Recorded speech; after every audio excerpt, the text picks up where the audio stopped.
चलिए, आने वाला समय ब्लॉकचेन का है और उस ब्लॉकचेन में हमारे भारत की लेयर 1 ब्लॉकचेन पहली ब्लॉकचेन एक ऐसी है जो इंडिया से स्टार्ट हुई है, भारत से स्टार्ट हुई है, वो भी लेयर 1 ब्लॉकचेन। लेयर 1 ब्लॉकचेन होती क्या है? लेयर 1 ब्लॉकचेन को आपको इस तरीके से समझा सकते हैं, बता सकते हैं कि जो धरातल पे बहुत सारी मंजिल का मकान हो, तो धरातल पे जो पहली मंजिल रखी जाती है सारा कुछ उसी पे रहता है, तो ये लेयर 1 बोली जाती है। उसके बाद दूसरी लेयर, जब लेयर 2 होगी, दूसरी मंजिल कभी भी ऐसी नहीं बन सकती है जहां पहली मंजिल ना हो। तो जो लेयर 2 ब्लॉकचेन बनेगी वो लेयर 1 पे ही बनेगी और लेयर 3 बनेगी वो लेयर 2 पे ही बनेगी। तो इस ब्लॉकचेन की कुछ खास बातों को देखते हुए हमने शुरुआत की थी। इसके फाउंडर को फाउंडर प्रमोद मोराटी जी के साथ में मैं और एक मेरे मित्र आगरा के, हम दोनों इस बात को समझने के लिए गए थे कि एक ब्लॉकचेन इंडिया के अंदर स्टार्ट हो रही है जिसने अपनी प्रेजेंसी तालकटोरा स्टेडियम दिल्ली में की थी 19 अक्टूबर 2024 को। वहां ब्लॉकचेन समिट हुआ था और उस ब्लॉकचेन समिट में बहुत सारी ब्लॉकचेनों का वहां प्रोग्राम था, वहां एमएसटी ब्लॉकचेन भी पहुंची थी, जबकि वो उस समय ब्लॉकचेन बन चुकी थी लेकिन पब्लिकली नहीं हुई थी। अपने आप को प्रेजेंट किया था कि हम भी भारत में आ रहे हैं। कुछ चीजें हमने इसमें देखी और देखने के बाद फिर हमने इसको शुरू किया। क्या क्या चीजें खास बात देखी कि एक सबसे पहले तो भारत की ब्लॉकचेन, भारत की ब्लॉकचेन इसके अलावा और भी है लेकिन वो भारत से स्टार्ट न हो करके वो दूसरे देशों से स्टार्ट हुई है।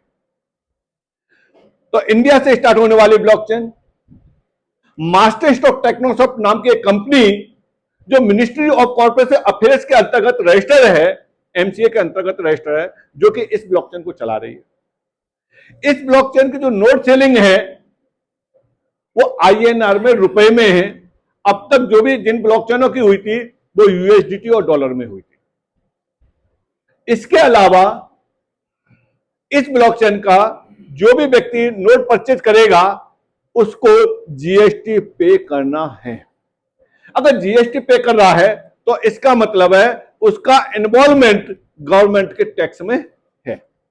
दूसरे नंबर, अगर इस ब्लॉकचेन में वैलिडेटर के अलावा कोई व्यक्ति अगर वर्किंग भी करता है, रिकमेंड करता है किसी को, तो वहां से आई हुई इनकम भी किसी कॉइन या टोकन में नहीं आएगी, किसी एनएफटी में नहीं आएगी। वो इनकम उसकी आईएनआर में आएगी, रुपए में आएगी, वो भी ऑन रिकॉर्ड टीडीएस कट के। इसके अलावा और क्या देखा? इसके अलावा देखा जो इंडिया गवर्नमेंट का एक डिपार्टमेंट है वो है STPI, software technology parks of India.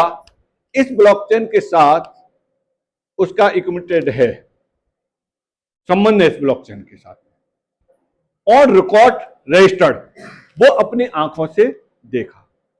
हमने एक बात सोची कि हमसे ज्यादा दिमाग तो गवर्नमेंट ने रखा है जो कि एमएसटी ब्लॉकचेन के साथ में है, तो हमें शुरुआत कर लेनी चाहिए।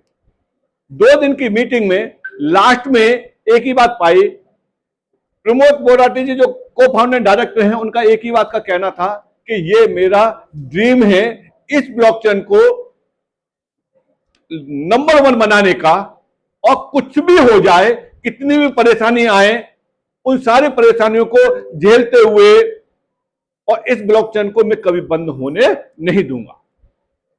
ये इस ब्लॉक उनके शब्द थे और कुछ नहीं था। और हमने स्टार्ट किया, चलते चले गए। तो आज 2024 से चलते चलते 2026 आ गई है।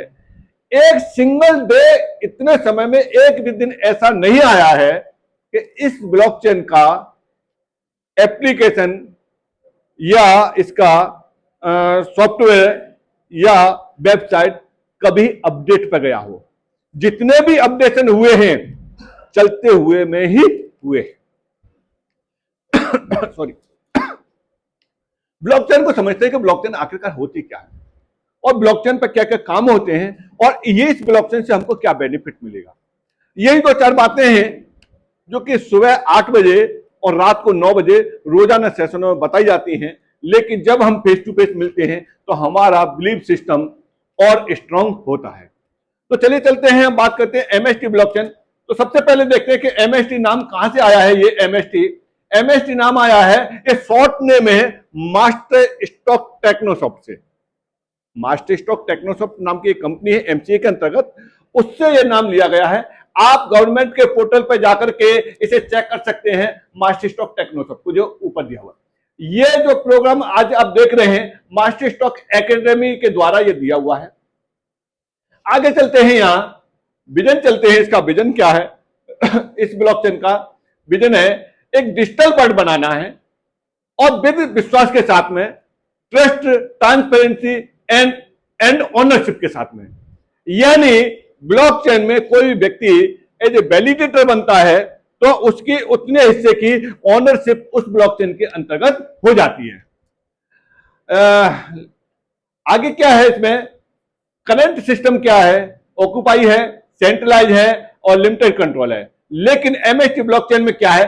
फेयरनेस है, सिक्योर है और वैलिडेटर है इसके अंदर, और ड्राइव इकोसिस्टम है। इकोसिस्टम होता है कि इस ब्लॉकचेन पर जितनी भी चीजें हैं वो रन होना शुरू हो जाएंगी, तो वो पूरा का पूरा पैकेज इकोसिस्टम बोला जाएगा। आगे चलते हैं यहां से, what is the layer 1 blockchain. जैसे लेयर 1 ब्लॉकचेन के लिए मैंने आपको बता दिया कि लेयर 1 ब्लॉकचेन क्या है। जैसे कि ग्राउंड फ्लोर है, इसी तरीके से ये लेयर 1 ब्लॉकचेन होती है। आगे बात करते हैं प्रोसेस ऑफ ट्रांजैक्शन। यहां पर जो ट्रांजैक्शन होते हैं, ट्रांजैक्शन क्या बोले जाते हैं? एक जगह से चीज दूसरी जगह भेजी जाती है, वो ट्रांजैक्शन होते हैं। यहां पर जो ट्रांजैक्शन होंगे ब्लॉकचेन पे, रिकॉर्ड एंड वैलिडेट से एवरी ट्रांसफर ऑन चेन।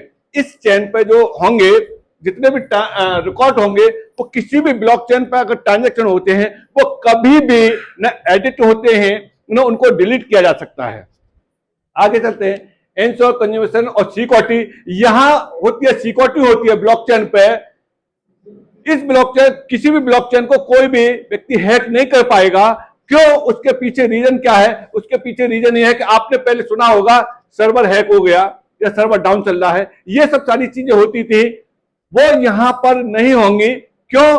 क्योंकि सर्वर इसलिए यहां पर हैक नहीं हो सकता क्योंकि ये सर्वर पर नहीं, एक सिंगल सर्वर पर नहीं होता है, एट ए टाइम पे मल्टीपल सर्वर होते हैं इनमें। हाँ,